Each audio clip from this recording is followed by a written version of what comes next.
it's what price discrimination is when some company, just kind of read subsection A here, it prohibits a seller from charging different prices to different purchasers for the same good or a good of like, grade, or quality. And where the effect may be substantially to, number one, lessen competition, or number two, to injure, destroy, or prevent competition with any person or company or really group.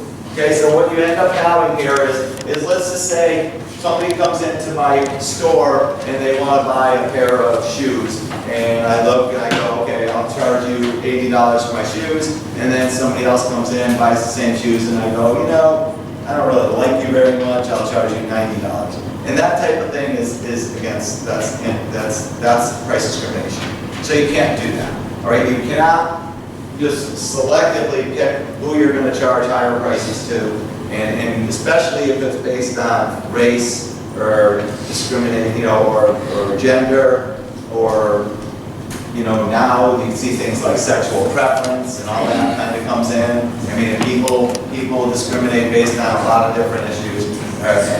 People are discriminated against religiously, and all, you know, certain religions are discriminated against in different ways. So it's this, you know, this is becoming a pretty big issue. And, you know, sometimes it's hard to prove. So what we're going to do is we're going to talk about when it makes sense or when it's okay to discriminate and when it's not okay to discriminate. Because we know there's times when people do discriminate and people pay different prices for the same product. Okay, so for instance, if you went to a basketball game and, you know, let's say at University of Kentucky, right, the students will pay a lower price than the other seats, right?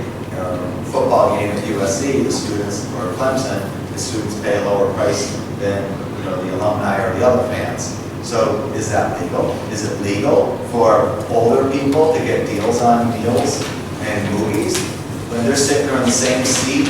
They're sitting in a seat right next to you at a movie theater, but they don't have to pay as much as you? Is that fair? Is it fair for kids to get really good meals for a cheaper price than adults? Is that fair? Is it legal? You know, so you think, is that right? You know, and you know, can they get away with it legally? How do they do that? And because it happens all the time. Is it fair for there to be, like, you know, a time where a bar only, you know, lets women in and they don't let men in, and they charge women like nothing for drinks? And you know, is that fair? You know, and then the men come in, they jack up the prices, and they don't even let them in for the first few hours. Is that type of thing fair? You know, so that's, but so my point is, it happens all the time, right? Is it fair for you to go to a car dealership and they charge you a different price than something else for the same, what seems like the same car? Is it fair and legal? And price discrimination looks at all of those situations and tries to determine whether or not they have a legal justification for doing that or not. Okay, so that's the setup. So what are some of the things that we need to look at to determine whether there's price discrimination and some of the conditions that exist? Right? So number one, for price discrimination to exist, first there has to be a demand curve that's a downward sloping demand curve. Right? Downward sloping, in case, you know, if you look at like perfect competition, we have a demand curve that looks like that. And in this case, the problem with this in terms of discrimination is if you charge a higher price to somebody else, they'll just go somewhere else. So you need, in order for there to be some discrimination, there has to be some price setting power by the company. In other words, they have to have a downward sloping demand curve. Because now you can charge, you have price setting power. Here you have no price setting power. These people are called price takers. You know, in this type of situation, they take the price from the industry. But here, when there's a downward sloping demand curve, it's called, this would be imperfect competition.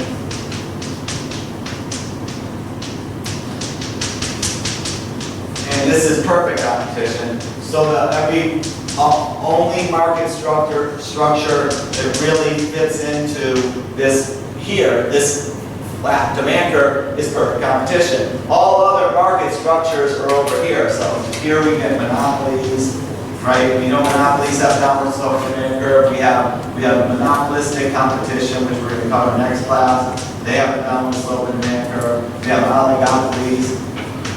They have a downward sloping demand curve.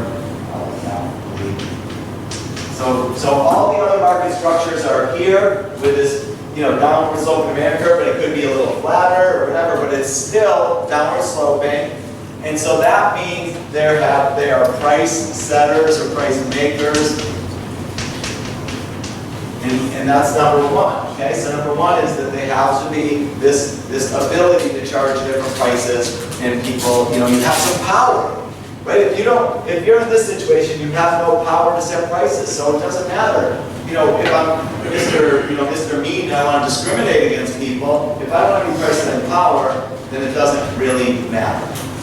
Okay? So number two. Second, there must be at least two groups of consumers for the product, each with a different elasticity. So what that means in this range is we have different people who have different abilities and different desires to pay for this product. Okay, so that would mean, for instance, we might have some group that has a demand curve like this, and another group that has a demand curve like this. So the difference between this group, I'll call them Group A, and Group B. Group A, in this case, has less ability or less desire to pay a high price. So let's just say we're sort of like that. And let's just put you at, I'll just say this is $5. Okay? And this is $10. So here's my price, here's my price, here's my quantity, here's my quantity. And so what happens in this case, the way I would describe this, right, is that this group here, there's some people willing to pay $10 for this product, and in this group here, there might be somebody willing to pay $5 for the product. So a good example might be like a college bar, for instance. At a college bar, you see more people that would have a demand curve like this, and at maybe some downtown bar, there'd be more of a demand curve like this. Okay, so in other words, some people, the most you might ever pay for a drink would be $5. Okay? You might look and go, I'm not going to pay more than $5 for a drink. Whereas some places downtown, they're charging $10 or more for a drink. So how do they do that? What's the difference between this market and this market? Well, in this market, these are poor college students, right? And they have a different demand, right? They don't want to pay $10 for a drink. Hopefully. Hopefully you got it. And what's the most that you would pay for a drink in a bar? Once again, girls win, right? Because girls can say, well, I don't really have to pay. Some guy will buy my drink for me. Right? So my daughters say, my oldest daughter says, I never pay. I just sit at the bar and I say, gee, people like you do that.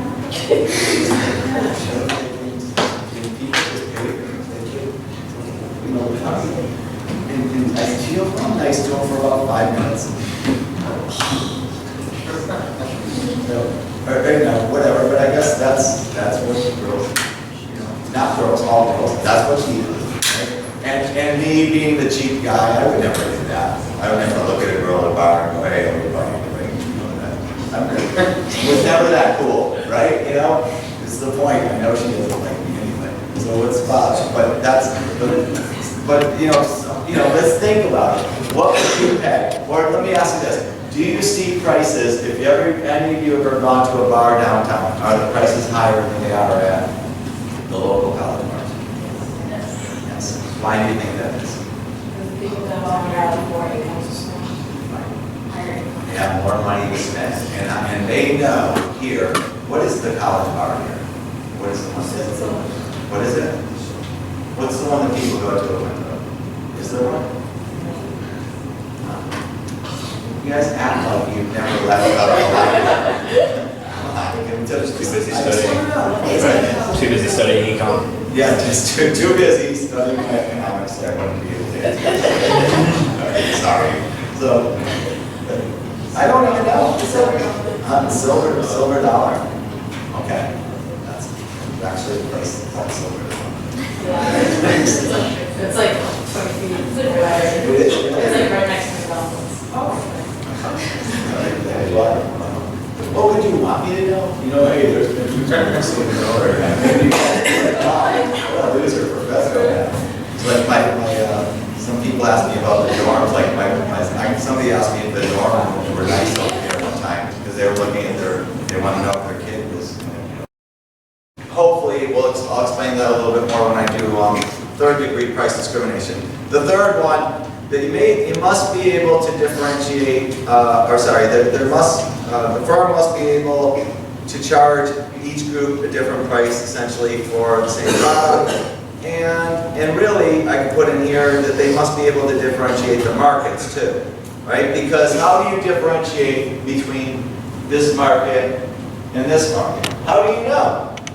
How do you think the companies know that these people can pay more and they won't pay less? So how do we know when we're discriminating? Okay, well, you have to look at some sort of outside factors. For instance, they have like an AARP card. That's how we know they're old. Okay, older, right? I shouldn't say older, okay, because I'll be there soon. Right, so the AARP now is like 50. So you'll be there soon. Okay, so by the time you get there, they'll be like 40-year-olds or AARP. But they can tell by your age. They can tell by if you have a college ID that, like when one of my daughters went to Clemson, she got tickets for football games, and if she couldn't, even if she had an extra ticket, she couldn't give it to me because she had to go through the student gate, and obviously I'm not a student. Okay, so they can differentiate based on your student ID, based on your age, based on your gender, based on other factors too, like time.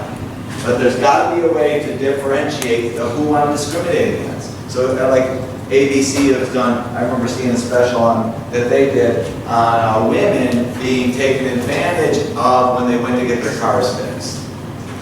And it was really, really ridiculous and very, very common that a car, not a dealership per se, but a car, place where, mechanics or whatever, place where they fix cars, but they would look and see, like, it's a woman, and so they would charge a higher price. And does that happen to any of you guys? Does that ever happen to any of you guys? Because I've had classes that tell me, like, I have to have my dad going with me, or they take me. That happens. Yeah. Yeah, and that's not, obviously that's discrimination, and they do it because they look at you and figure, hey, you don't know anything about cars. Little do they know that you probably know more about cars than I do. Okay? But they look and say, oh, well, it's a young girl, so we'll take advantage of her. So that's how they discriminate. They look at your group. Okay? And I have a solution to that, you guys, so I'm going to tell you what it is. When you go to get your car fixed, go to some place that you're not going to get it fixed. Right? Go there first, have them diagnose it, figure out what the problem is. Right? Go to the dealership and tell them how to figure out what the problem is. Then you go to the next place. Now you have information, and you go to the next place and say, this is what's wrong with my car. How much are you going to charge me? Right? Because the first place is going to give you, and then you end up, and you keep doing that, and by the time you talk to 2 or 3 people, you actually sound like you know what you're talking about. So I usually have to write down notes, right, when I'm doing this, but I will do it. I'll say, by the time I call my 3rd or 4th place, I'm saying, this is what's wrong. What do you guys typically charge for that? And if they say $50 higher, I say, well, this other place gave me, a price of, $194. You guys are at $250. Can you guys drop the price? And honestly, you get to sound, a lot more intelligent when you talk to somebody who knows what they're talking about. So it's my little trick that seems to work for me, and I end up getting pretty good prices, even though I know nothing about cars, nothing. Gas. I would say oil, but I'm not do that. Windshield wiper fluid, we can do that. That's right. Okay, so how do they differentiate? they have to charge these different groups. They have to look at your group and be able to figure out what makes you the type of person they would discriminate against. Right? And again, the other one is that we have to make sure that we can't stop person A from going in and getting a lower price and then selling it to person B, right, for a higher price, or for a lower price. In other words, what if I go and I get a deal, and I turn around and I sell that product to you and you get a deal? Is that fair? Right, so how do you discriminate against that? Right. All right. So you can't hide this thing right on the computer.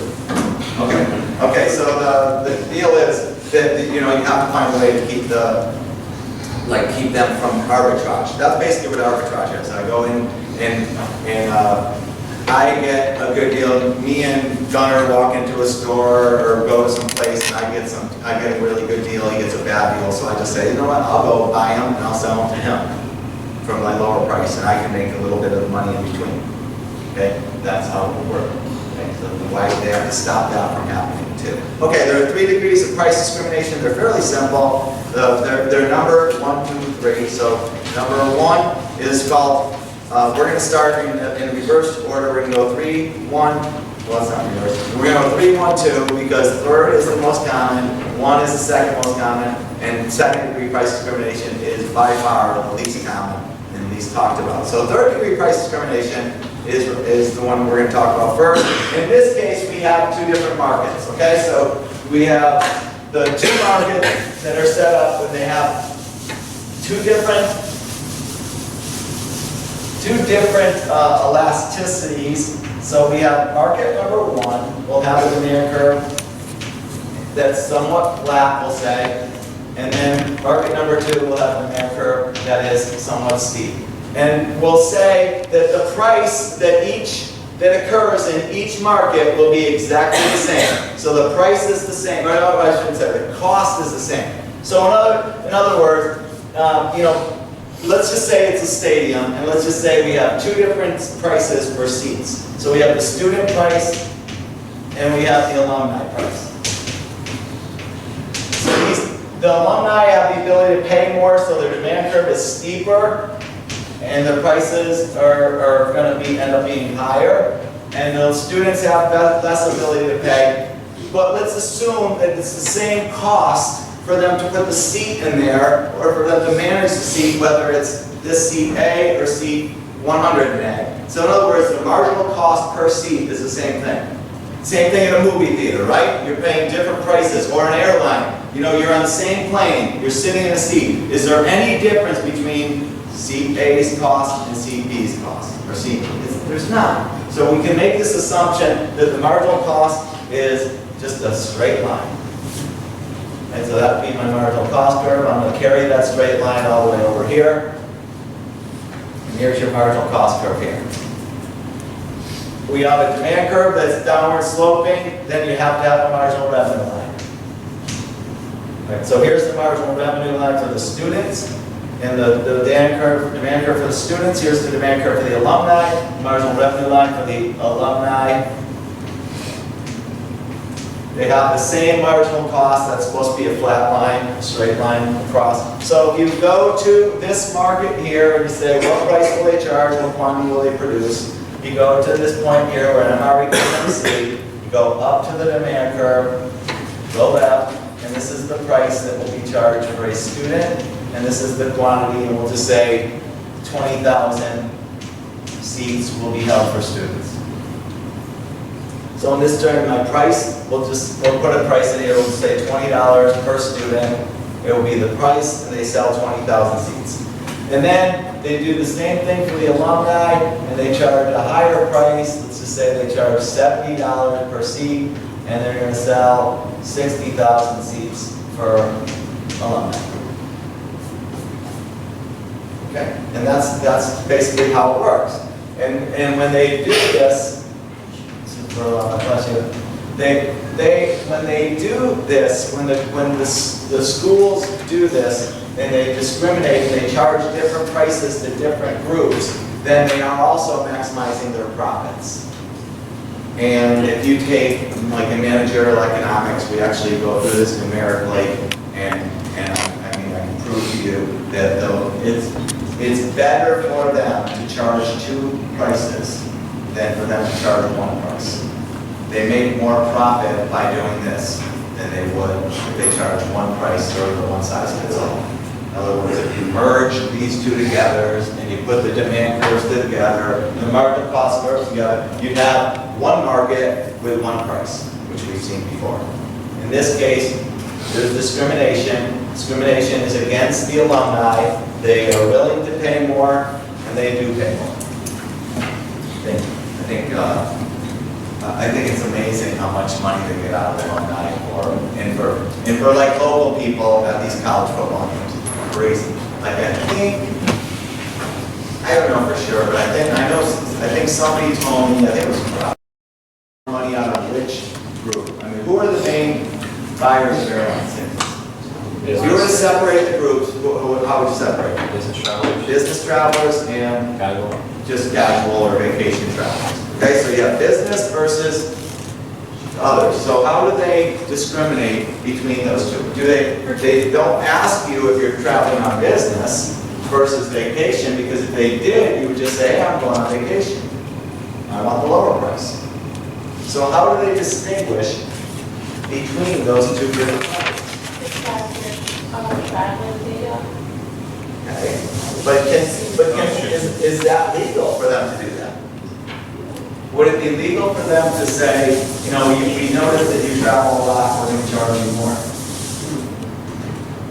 And what's the legal way for them to determine whether or not you're traveling on business or traveling as a vacation? I've seen. Yeah, I think the legal way, I think you said it too earlier, is it's based on time. Right? So who's more likely to book way ahead of time? Casual person, right? If I'm planning my vacation for July, then I'm gonna book my tickets now. Who's more likely to get the tickets at the last minute?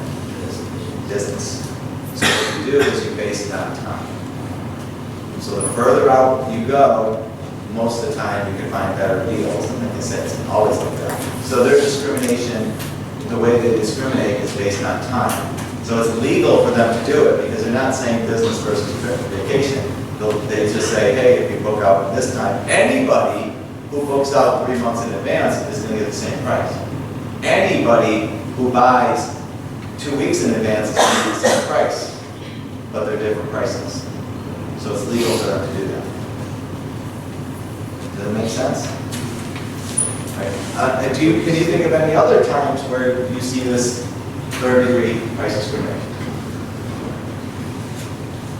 How about senior citizen discounts?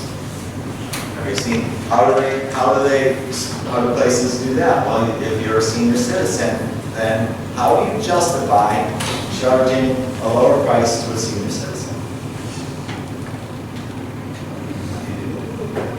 And because they get lower prices on some items, like if you go to a movie, they can get a couple dollars cheaper ticket than you. Even some students get a little bit lower price. How do you justify that? Not steady income.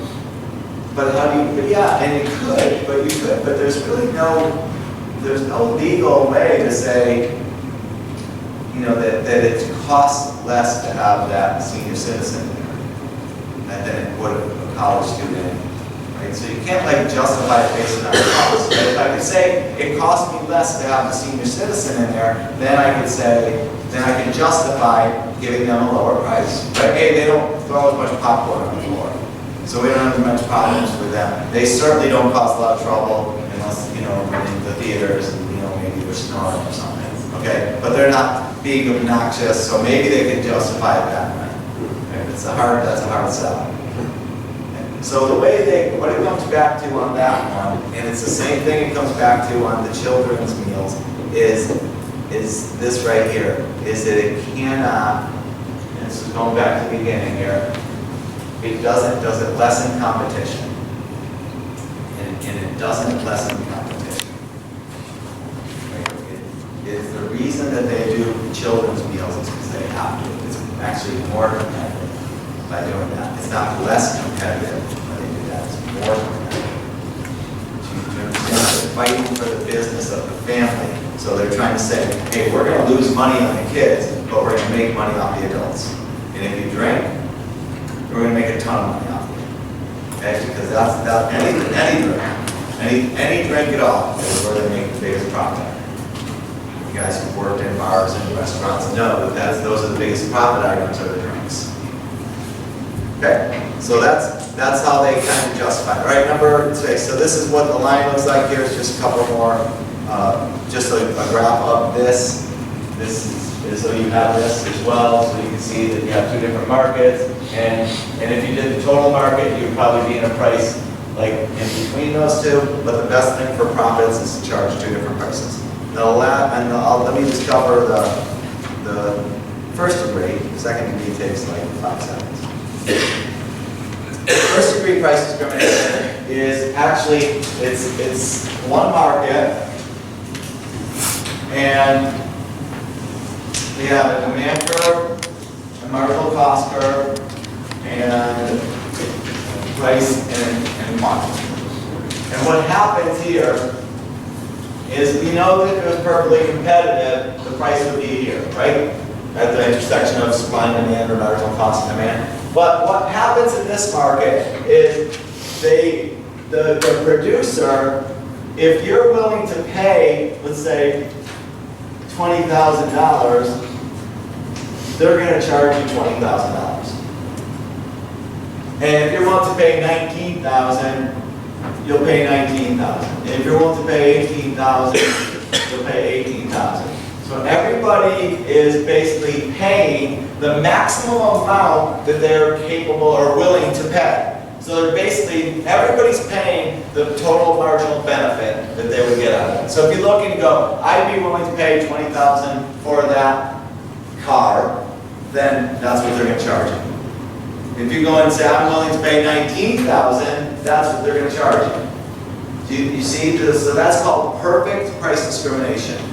And in order to do that, they really have to, with perfect price discrimination, what they have to do is they have to find ways to figure out what you're willing to pay. So how do they do that? Well, first of all, do you know any place where they actually do this? They'll make you pay what you're capable of paying. Yeah, car dealerships are probably the best example. Because if you go in there and you look at the price of a car and you start saying, does this have, leather interior, or can I get, this better sound system, or, can I get these other options? Then they start jacking up the price for you. They know what you're willing to pay. And they'll charge you what you're willing to pay. But the way they justify it is they say that car A and car B are not exactly the same. So that's why I'm charging you more because this one had this feature and this one had this feature. Right? So that's kind of how they can get away with it based on marginal cost. But the fact of the matter is that they're price discrimination and they're good at it. Used car dealerships are the best because they will figure out what you're willing to pay and they'll talk you into things that you're not people want to be talked into.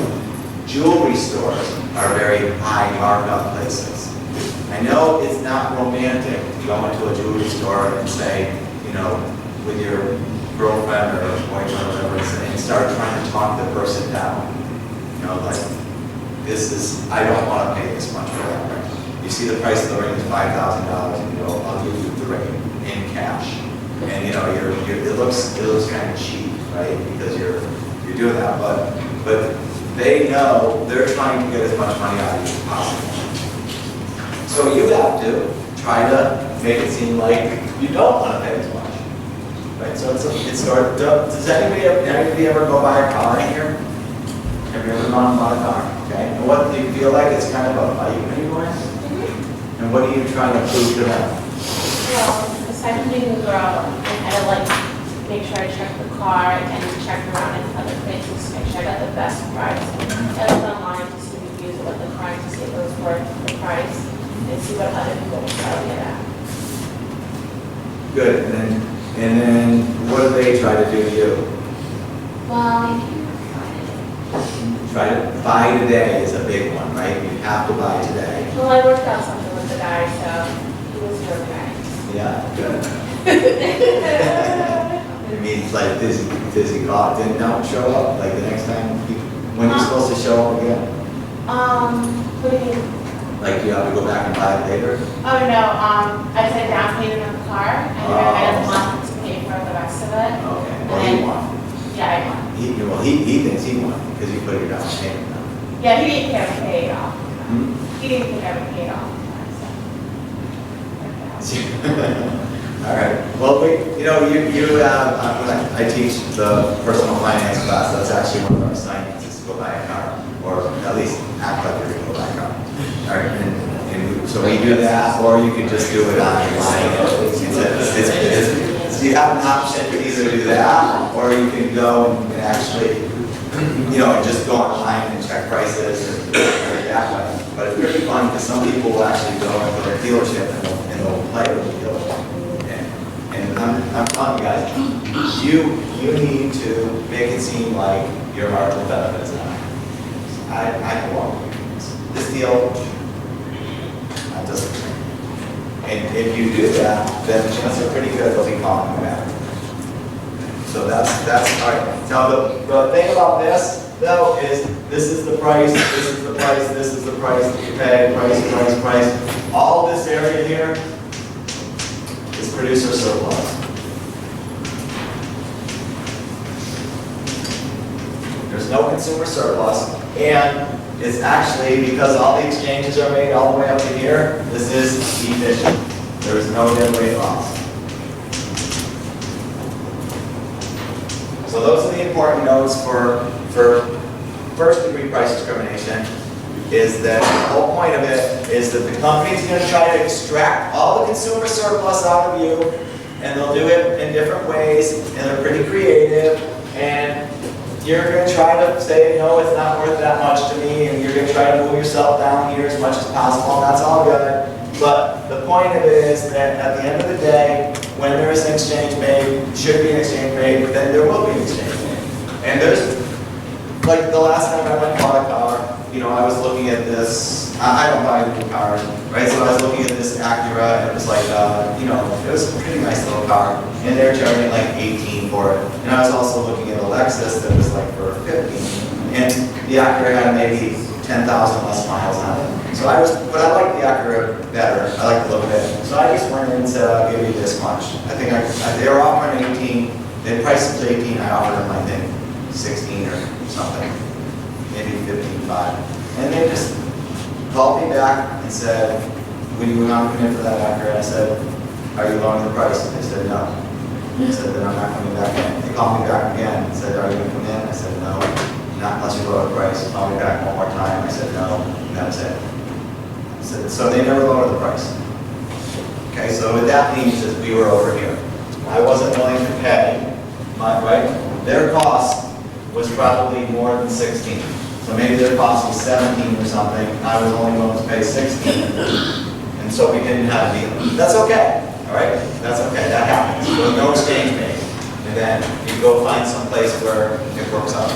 Okay, so that's the price discrimination. And the only thing I'm going to say about the second degree price discrimination is think about bulk discounts and reverse bulk discounts. Okay, so bulk discounts are when you buy in volume, you get a lower price. You guys know that, right? Reverse bulk discounts are the companies that charge a higher price to their bigger customers, like power companies. They'll charge a higher price during the day because the bigger customers are corporations during the day, then they lower the price at night because it's consumers at night, people at home with their families. So you get those two. That's about it. There's not really any cool graphs that go along with secondary price discrimination. Right, so this is price discrimination. I have some questions, some sample questions at the end of this that you should practice. It'll be on your next quiz. I'll probably give you the quiz maybe next Tuesday to get one more in for the semester. And if you want to take a look at your test out, then you know what to find. Guys, have a great day.